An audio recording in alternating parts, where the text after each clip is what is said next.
यही योगी जिसको आप लोग साधु संत कहते हो। हम तो हुमायूं का बेटा अकबर कहते हैं, हम तो औरंगजेब कहते हैं। ये नहीं है हिंदू कहने के लायक। इस पालकी पे बैठ करके देखा, उससे बहुत स्पष्ट है हमारी आंखों में कि कल हमारा अंतिम दिन कर देने की इनकी इच्छा थी। ये बच्चा जो है, ये देखिए कितना छोटा बच्चा है, अध्ययन करने के लिए आया है। इसको ले जा करके पीट रहे थे। इसके गले में ये पीला पहचान के लिए दुपट्टा छपा था।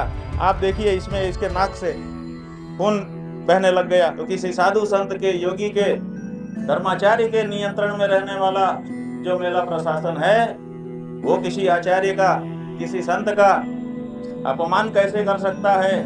हम गंगा स्नान परमिशन लेकर नहीं करेंगे।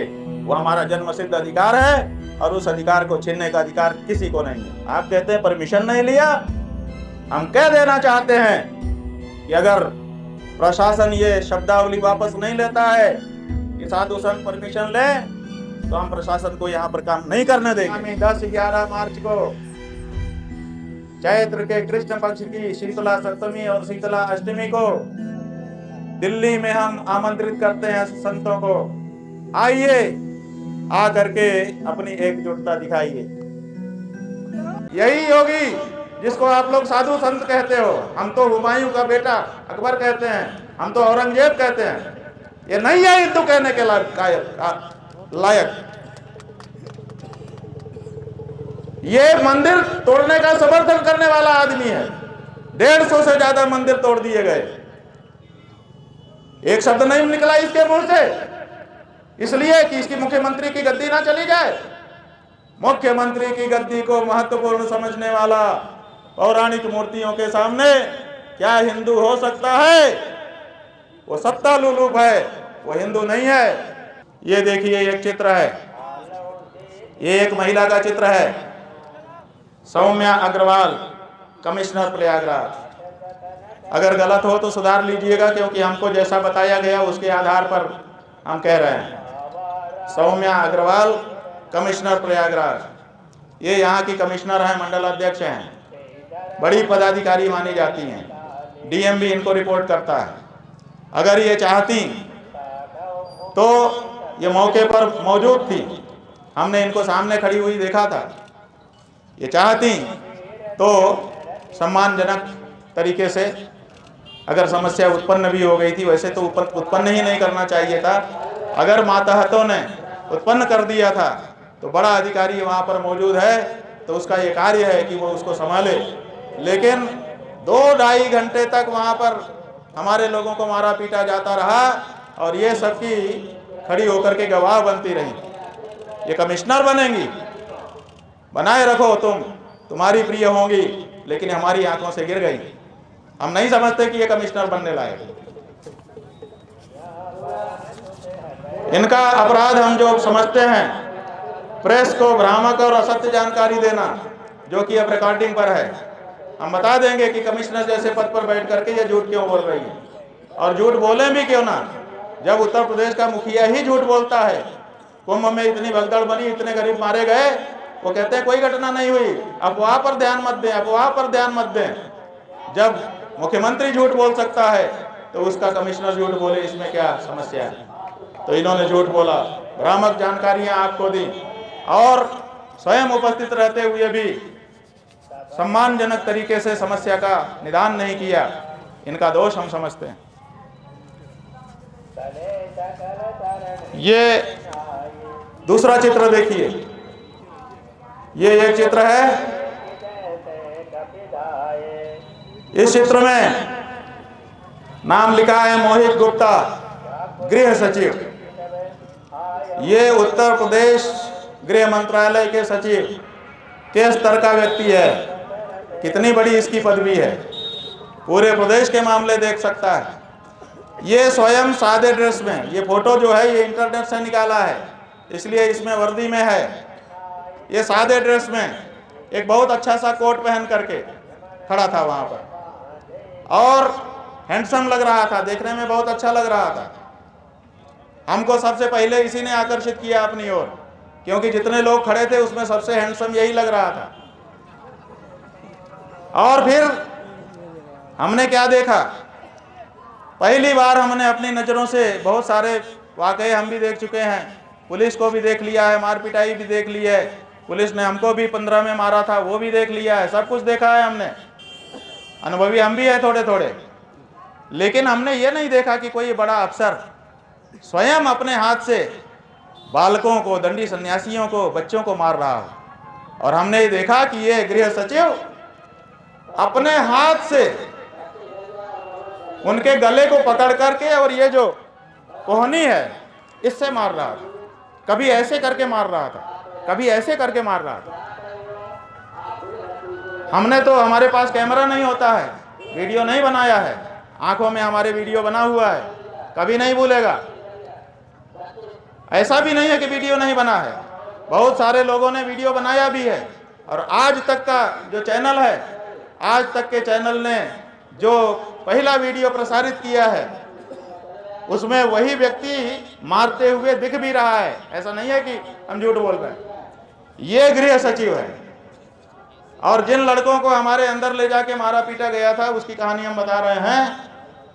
उन्हें बताया कि ये लगातार टेलीफोन में किसी से संपर्क में था और कहता था कि मार दिया है, ठीक कर दिया है। और फिर ये भी कहा एक बार कि बॉस कह रहे हैं कि बाइट, मतलब यहाँ के अफसरों की बाइट चाहिए थी ऊपर किसी को। इसका मतलब ये सारी घटना वहाँ से लाइव हो रही थी और निर्देश, जैसे अमेरिका का राष्ट्रपति लादेन के पकड़ते समय अपने यहाँ बैठ करके निर्देश दे रहा था, ऐसे ही कल की घटना में भी कोई था जो अपने कमरे में बैठ करके निर्देश कर रहा था। अमेरिका तो कमरे की वो तस्वीरें जारी करता है, क्या भारत जारी करेगा? क्या भारत के मीडिया में इतना दम है कि इस बात को पकड़ सके? शायद नहीं है। ये जो मोहित गुप्ता है बंधुओं, हो सकता है नाम गलत हो, आप लोग करेक्ट कर लीजिएगा, चेहरा यही है। ये जो व्यक्ति है, बताया लोगों ने कि आदित्यनाथ जी का विशेष सचिव है। ये सादे ड्रेस में था, निर्देश लोगों को निर्देश यही दे रहा था। ये देखिए शुरू हो गया है। वहां के लोग भी यहाँ पर हैं जो शांति से बातचीत नहीं होने देना चाहते, सब जगह उन्होंने भेज रखा है। पकड़ लो इस व्यक्ति को, अलग कर दो, ताकि इसको ये आरोप लगाने का मौका ना मिले कि हम शंकराचार्य जी के यहाँ गए थे, हमारे साथ कुछ हो गया। क्योंकि ये इसीलिए आया है कि सारे कैमरे उधर मुड़ जाएं और मामला केवल यही हाईलाइट कर दिया जाए। ये देखो वो खोल लिया उन्होंने, हाँ ये देखो सबके मुड़ गए। हम जानते हैं एजेंडा आपका क्या है। पुलिस खड़ी है, उसको कोई दिक्कत नहीं है सब होने में। क्यों? क्योंकि वो तो एजेंडे पर है। ये जो व्यक्ति है यही निर्देश दे रहा था और बच्चों को स्वयं इसने मारा, हमने स्वयं देखा। और ये कह रहा था, डरा रहा था तरह तरह के शब्दों से, और कह रहा था कि तुम लोग अभी कम उम्र के हो, जिंदगी खराब कर देंगे। ये धमकी दे रहा था ये व्यक्ति। ये पुलिस है कि गुंडा है? उसके बाद एक और चेहरा आपको दिखा रहे हैं, ध्यान से देखिए। ये एक चेहरा है, ये एक चेहरा है।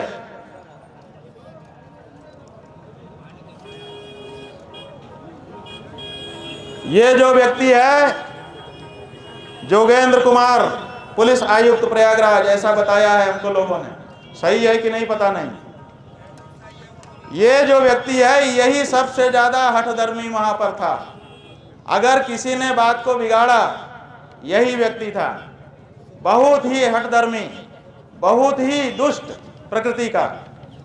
और यही अनाउंसमेंट बार बार तरह तरह की करके हमको आक्रोश में लाना चाहता था। इसी ने कहा था कि बड़ी गर्मी चढ़ी है, अभी उतारता हूं।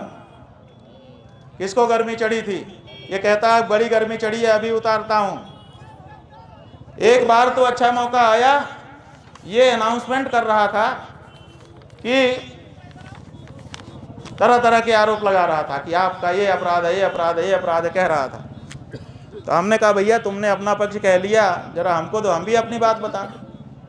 तो कहता है ये माइक हमारे लिए है, आपके लिए नहीं है, तुम्हारे लिए नहीं है। तो हमने कहा चलो भाई, तुम्हारा प्रशासन का माइक अगर हमारे लिए है ही नहीं है तो कोई बात नहीं। और दूसरा एक अच्छा मौका आया, ये अनाउंसमेंट कर रहा था कि जहाँ पर बहुत भीड़ है वहाँ पर इन्होंने अपना रथ खड़ा कर दिया है, जिसके कारण पब्लिक को बड़ी दिक्कत हो रही है। हालांकि वहाँ नहीं हो रही थी, वो तो एक कोने में था स्थान। तो हमने उससे कहा कि अगर दिक्कत हो रही है तो जवानों को कह कि वहाँ खड़ा करवा दो जहाँ खाली है। हमने क्या गलत प्रस्ताव किया? अगर इनको हमको बात भी करना था तो पहले आके यही तो कहना चाहिए था, महाराज जी जरा इधर कर लें, थोड़ा बात करनी है, तो एकांत में ले जाते, ये समस्या ही ना उत्पन्न होती।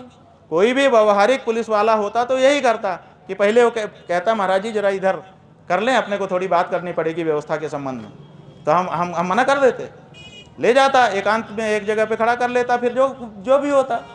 इन्होंने बीच रोड पे खड़ा किया और फिर हमारे ऊपर आरोप लगाने लगे। जो स्वामी जी यहाँ पर 9 बजे अपने रथ और पालकी से आए थे और उन्होंने पंडुलपुर बैरियर 2 जो बंद था आज हमारा पंडुलपुर 2, उसको तोड़ करके यहाँ तक आ गए थे संगम रोड पर, और वहाँ 200 लोगों के साथ थे और उन्होंने अपने रथ और पालकी के साथ संगम पे जाने के लिए 200 लोगों को लेकर आए थे। और यहाँ पर जब पुलिस ने उनको रोका तो वो वापसी मार्ग पर जाकर के खड़े हो गए और वापसी मार्ग पर ही रहे कंटिन्यूअसली अपने रथ और पालकी के सहित। लगभग 3 घंटे तक अव्यवस्था बनी रही यहाँ पे संगम लॉज पर। संगम लॉज पर उस समय बहुत भारी भीड़ थी और उस समय श्रद्धालु महिलाएं, छोटे बच्चे, बुजुर्ग श्रद्धालु आए हुए थे और उस समय मेले का पीक चल रहा था। लगभग आज करोड़ों लोग श्रद्धालु आज संगम में स्नान किए हैं। हमारा इतना ही कहना है कि जो कल्पवासी है, जो संत है, जो साधु है, उनके प्रति हमारी पूर्ण संवेदना है। पूर्ण रूप से हम लोग उनके प्रति जो है पूरी श्रद्धा रखते हैं हम लोग, हमारी पूरी टीम।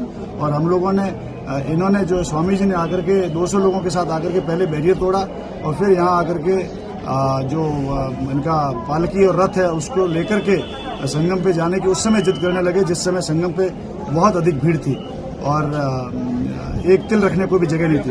बार बार इनसे निवेदन किया गया कि आप जो है इसे बिना पालकी के या बिना रथ के, आज कोई परंपरा नहीं थी, किसी का भी वीवीआईपी या वीआईपी ट्रीटमेंट किसी को भी नहीं दिया जा रहा था। आज पूरी तरह से वीआईपी स्नान पर पूरी तरह से प्रतिबंध था बिकॉज ऑफ मौनी अमावस्या और बहुत ज्यादा भीड़ होने की वजह से।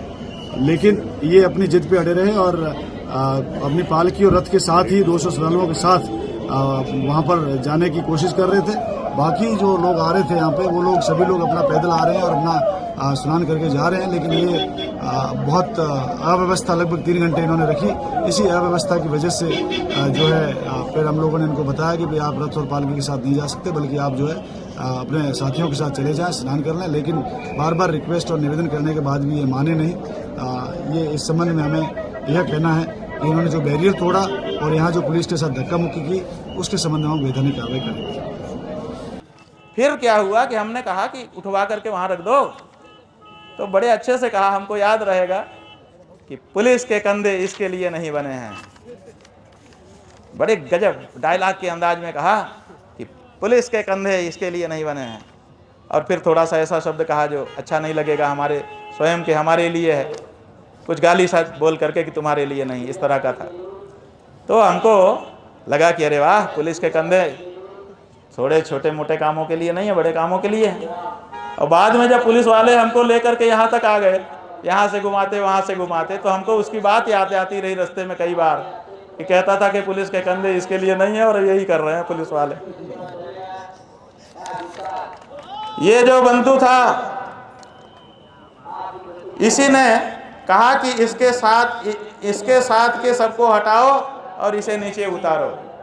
पहला आदेश इसी ने कहा था कि इसके साथ के सबको हटाओ और इसको नीचे उतारो, ये व्यक्ति। उसके बाद 2 लोग और हैं, एक ये चेहरा है, ये देख लीजिए, मध्यम कटकाठी का एक गोलमोल सा व्यक्ति, जैसे हमारे ये पत्रकार बंधु हैं लगभग इन्हीं की कटकाठी का। बताया गया कि ये यहाँ का जिलाधिकारी है, मनीष कुमार वर्मा। हाँ, इस साइड भी देख लो भैया। ये मनीष कुमार वर्मा, नाम गलत हो सही करवा दीजिएगा, जिलाधिकारी प्रयागराज। ये भी वहाँ पर उपस्थित थे। जिलाधिकारी एक सम्मानित पद होता है, जिम्मेदार पद होता है। आशा की जाती है, राष्ट्रपति आशा करता है कि हम जिलाधिकारी के माध्यम से पूरे जिले पर नियंत्रण रखेंगे। ये लोग राष्ट्रपति को रोज आख्या भेजते हैं, ये वहाँ स्वयं उपस्थित थे। क्या इनको अपने विवेक शक्ति का प्रयोग करते हुए इस तरह के मामले पैदा होने देने चाहिए था, जिससे पूरे प्रदेश और पूरे देश में कोलाहल मचे? निश्चित रूप से ये जानबूझ करके ऐसा कर रहे थे। अगर ऊपर से इनको कहा गया था तब तो ठीक, तब तो आपके अच्छे सिपाही हैं, जो आप कहते हो करते हैं, आज्ञाकारी हैं। आज्ञाकारी भी अच्छा माना जाता है कुछ मामलों में। लेकिन अगर ये आपको खुश करने के लिए कर रहे थे तो आपके खुश होने से नहीं चलेगा। आपकी बड़ी किरकिरी भी इस मामले से हुई है। जो हिंदू सनातनी जनता है उसने आपके अपने शंकराचार्य के अपमान को अच्छे से नहीं लिया है।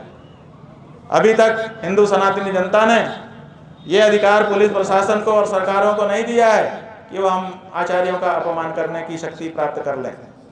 तो इनकी गलती यह है कि प्रेस में इन्होंने असत्य बातें, भ्रामक बातें फैलाई और मौके पर मौजूद रहने के बावजूद इन्होंने ऐसा कोई उपाय नहीं किया जिससे ये घटना इतनी बड़ी ना बनती, बात का पतंगड़ ना बनता। और बंधु, अब जो चित्र हम दिखा रहे हैं, जैसे किसी मैच में मैन ऑफ मैच होता है, मैन ऑफ द मैच, जैसे किसी फिल्म में खलनायक होता है, समझ लो वो चित्र हम दिखा रहे हैं। ये देखिए, ये व्यक्ति, ये जो व्यक्ति है, ये असली व्यक्ति है। इसी ने सबसे पहले आके हमारा रथ, हमारी पालकी रोकी। इसी ने जब अंदर हमारे शिष्य ले जाए गए पुलिस द्वारा पकड़ के घसीट के, इसी ने उनको सबको मारा। अगर ये लोग चोटिल हैं, जितने लोग चोटिल हैं लगभग सब इसी की मार से चोटिल है। यही सबको मार रहा था अंदर जाके। जो ले जाया जाता था उसी को ये मारता था और बेरहमी से मारता था। इसका नाम बताया है, पहले बताया शक्ति और बाद में बताया कि कोई विनीत सिंह है। ये सीओ पद पर बताया जा रहा है। चेहरे से ही आप लोग जान जाएंगे, अगर जानते हो तो बता दीजिए, नहीं तो कोई बात नहीं है, चेहरा तो पक्का यही है। ये जो व्यक्ति है यही मारपीट कर रहा था, बुरा बर्ताव कर रहा था, मुंह से गालियां निकाल रहा था और सबसे बड़ी बात, इसने लात से मारे, इसने घूंसा मारा, इसने गिरा गिरा करके मारा, इसने छड़ी छीन करके हमारे ब्रह्मचारी की उस छड़ी से इनको मारा। इसने धमकी दी कि तुम्हारी जिंदगी खराब कर देंगे और ब्रेन वॉश भी किया। हमारे एक दंडी सन्यासी को कहा कि ये डंडा लेकर के क्या घूम रहे हो, कुछ पढ़ो लिखो, बर्बाद हो जाओगे। ये कौन होता है ये बताने वाला किसी को कि कौन कैसे बर्बाद होगा और कौन कैसे? क्या इसके लिए इसको यहाँ पे खाकी कपड़ा पहना करके भेजा गया है कि ये सन्यासियों को उपदेश दे? हमने किसकी जिंदगी बर्बाद की है बताएं? क्या गोविंद पादाचार्य जी, शंकराचार्य जी को जीवन को बर्बाद कर दिए? 8 साल की उम्र में उन्होंने सन्यास उनको दे दिया था। बताइए, आदि शंकराचार्य को 8 साल की उम्र में सन्यास देने वाले गुरु गोविंद पादाचार्य जी क्या शंकराचार्य के जीवन को बर्बाद कर रहे थे? क्या शंकराचार्य जी पढ़े लिखे नहीं? क्या उनको पूरा संसार विद्वान नहीं मानता है? केवल पे पुलिस में भर्ती होकर के और ऐसे काम करने वाला वही विद्वान होता है? ये हमारे लड़कों का हमारे विरुद्ध मानसिक परिवर्तन करना चाहता है। ये असली खलनायक था। एक वो जिसने रोका, एक ये जिसने लोगों को मारा पीटा और चोट पहुंचाई। बहुत बड़ा अपराध किया है इन्होंने। सब लोगों की मेडिकल हो गई है, 3 लोग भर्ती थे, उनका प्राथमिक उपचार हुआ है, अभी और उपचार चलेगा। ये हमारे 54 वर्ष के महात्मा, इनको हम जानते भी नहीं हैं। ये तो भीड़ में कहीं से सम्मिलित हो गए थे, हमारा ये पीला दुपट्टा बांध लिया था गले में इन्होंने मांग के। यही इनका दोष है। कहाँ से आए हो? मध्य प्रदेश से आए, पिपरिया से। पिपरिया हमारा कार्यक्रम था, वहाँ इन्होंने हमको देखा होगा तो आ गए। अब ये जो है ये मार खा के पड़े हैं। सब लोगों की मेडिकल रिपोर्ट सब तैयार हो गई है। पुलिस हमारी रिपोर्ट लिखेगी नहीं, हमने ईमेल से उनको रात को भिजवा दिया है। हमको पता है कि वो नहीं लिखेंगे, बायस्ड हैं। एक बात हम जरूर यहाँ कहना चाहेंगे कि जो बिना स्टार की पुलिस, जो 1 स्टार 2 स्टार और 3 स्टार वाली पुलिस वहाँ थी, उसमें से अधिकांश बड़े विनम्र थे और वो परिस्थितियों से दुखी दिखाई दे रहे थे, उनके चेहरे हम देख रहे थे। ये जितना काम हो रहा था बड़े बड़े लोगों के द्वारा हो रहा था। उसके बाद वाली जो रैंक थी वो सब इस दृश्य को देख करके मर्माहत दिखाई दे रहे थे, उनके चेहरे पे एकदम दुख दिखाई दे रहा था। 1-2 के तो हमने देखा आंख में आंसू भी थे, हालांकि वो काम उन्हीं का कर रहे थे, पकड़ दकड़ के ले जा रहे थे, लेकिन हम देख रहे थे कि जो घसीटते हुए ले जा रहे थे उनका तरीका अलग था और बाकी पुलिस भी ले जा रही थी, लेकिन तरीके से पकड़ के ले जा रही थी। बल पूरा लगा करके उनको कब्जे में करके फिर ले जा रही थी, और बाकी तो घसीटते हुए बाल पकड़ के घसीटते ले जा रहे हैं, बाँह पकड़ के घसीटते ले जा रहे हैं, बीच में लात भी मार दे रहे हैं, गिरा के पटक भी दे रहे हैं। लेकिन जो नीचे रैंक की पुलिस थी, इसलिए कभी कभी लगता है कि भगवान बहुत बड़ा ना बनाए, क्योंकि बहुत बड़ा बनने में बहुत पापी बनना पड़ता है। कल हमने देखा, तो खैर जो हमने देखा था हमने वो आपको बता दिया, जो कल की घटना थी वो हमने बता दी। हम चाहेंगे कि प्रशासन की ओर से, जनता की ओर से जो भी प्रश्न हो विस्तार से आप हमसे एक एक करके पूछ लें, कोई भी प्रश्न निरुत्तरित नहीं होना चाहिए। इस प्रेस कॉन्फ्रेंस से सबके प्रश्नों का उत्तर हो जाना चाहिए। और अंत में हम यही उपसंहार करते हुए कहना चाहेंगे कि हमारा मन हो गया था कि हम यहाँ से चले जाएं, लेकिन मन में एक दुविधा थी कि प्रयाग क्षेत्र का कैसे परित्याग करें।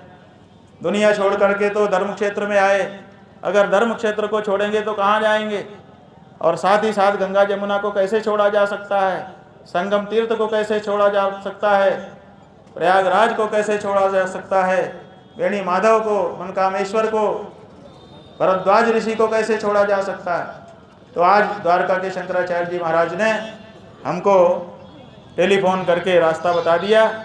उन्होंने कहा कहीं मत जाओ, अगर तुम्हारी टेक है कि तुम शिविर में तभी घुसे हुए जब सम्मान जो छीनने का प्रयास किया गया है उसको प्रशासन रिस्टोर कर दे, तो ठीक है। जब तक ये नहीं हो जाता है तब तक फुटपाथ पर रहो, कोई दिक्कत नहीं है, लेकिन प्रयाग में रहो और जो गौ रक्षा के लिए प्रेरणा यात्रा तुमने शुरू की है उसको पूरा करो। तो हम यहाँ पर हैं, हमारी जो प्रेरणा यात्रा 5000 शिविर के सामने जाकर के होने वाली है वो कंटिन्यू रहेगी। हम कोशिश करेंगे, प्रयास करेंगे कि सब शिविरों के सामने जाएं, सब संतों से संवाद करें। और एक बात और बताएंगे, भेद डालने का प्रयास कैसे हो रहा है। पहले तो 2 तरह के दृश्य दिखा दिए कि एक लोगों को कारपेट बिछा रहे हैं और एक लोगों को कह रहे हैं कि ये नहीं होने देगा। और एक बात, ये जो पुलिस वाला है जो सबको मार रहा था, जिसको हमने कहा खलनायक, हाँ ये जो पुलिस वाला है, इस पुलिस वाले ने अंदर जा करके जब हमारे लोगों को अपराधियों की तरह से जमीन में उकड़ों बैठा के और स्वयं कुर्सी पे पांव चढ़ा करके और पांव का जूता जो है हमारे व्यक्ति के चेहरे के सामने ला करके जब नाम पता पूछ रहा था और धमकियां दे रहा था, उस समय इसने कहा कि मैं पुरी के शंकराचार्य जी का शिष्य हूं, उनसे मैंने श्री विद्या दीक्षा ली है। ऐसा कहने की उसको क्या जरूरत थी, हमने रात भर विचार किया। इसका मतलब है कि पुरी के शंकराचार्य जी और हमारे बीच में ये भेद डालना चाहता था, भेद नीति का प्रयोग कर रहा था। लेकिन हम आपको स्पष्ट कर देना चाहते हैं कि पुरी के शंकराचार्य जी और हमारे बीच में कोई भेद नहीं डाल सकता, क्योंकि हम सदा से एक थे और एक हैं। हमारी उनकी परस्पर की नाराजगी वो हमारी उनकी परस्पर की है, लेकिन तीसरे को उसमें प्रवेश का कोई अधिकार नहीं है।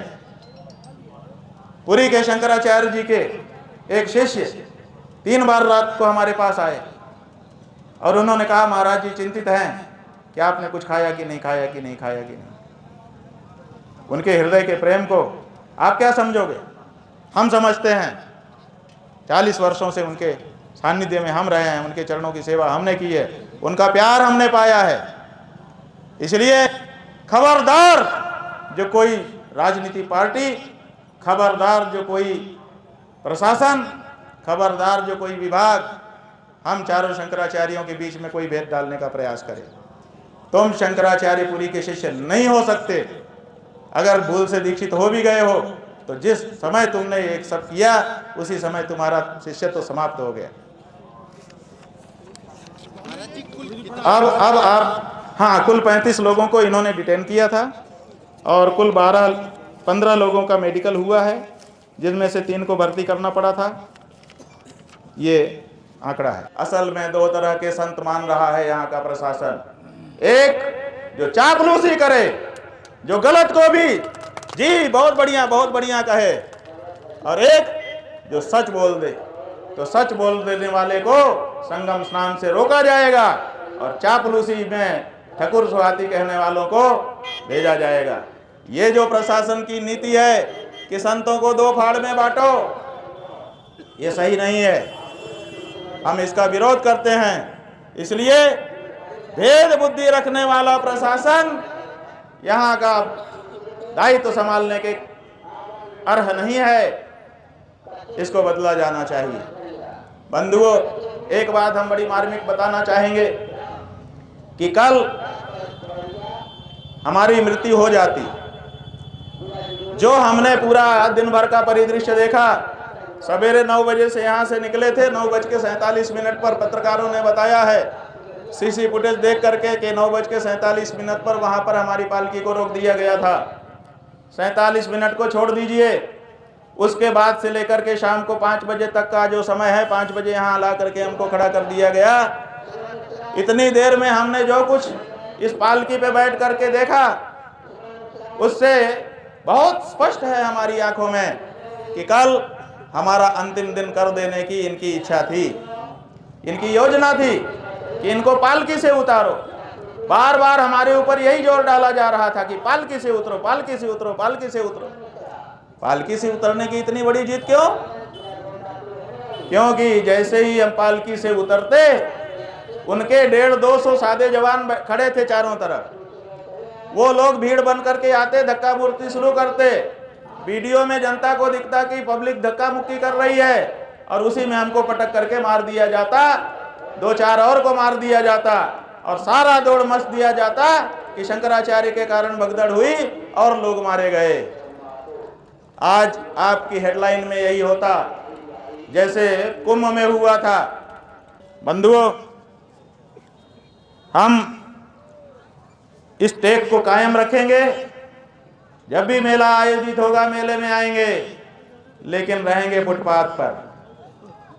तब तक शिविर में प्रवेश नहीं करेंगे जब तक जो अपराध कल यहाँ के प्रशासन के द्वारा किया गया है उसको स्वीकार करते हुए उसकी सार्वजनिक क्षमा याचना नहीं कर ली जाती है।